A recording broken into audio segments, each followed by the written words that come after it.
Tonight, the city of Seattle is planning to mail letters to the registered owners of vehicles that are seen soliciting prostitutes on Aurora Avenue. The city says they hope this new strategy will deter buyers and protect women who are being trafficked. KOMO's Jeremy Harris reports on how the strategy has been used in other cities and how police will decide who gets sent a letter to their home.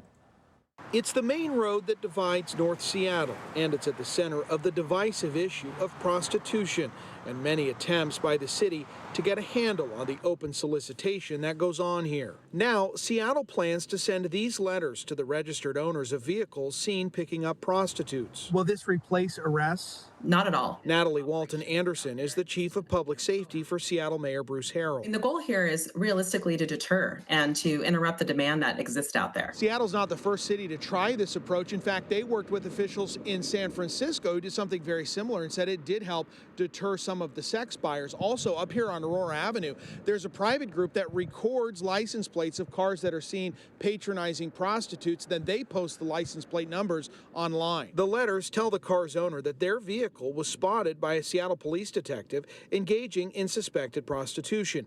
While it's not a criminal charge, the letter warns that sexual exploitation is a crime and the victims are often controlled by pimps and held against their will. Detectives will still be working along Aurora Avenue, and they'll be the ones deciding who gets sent a letter based on their observations.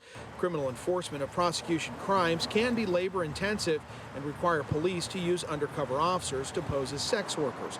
Because these letters aren't criminal charges, police say they can send a warning without taking the person to court. Essentially, it's an education and awareness campaign. If people are coming to Seattle for any reason, and if one of those reasons are to prey on our most vulnerable population, we have to have approaches to deter and send a message that we will not tolerate those that come here, looking to, prey upon people to buy sex. It's a crime. In Seattle, Jeremy Harris, KOMO News.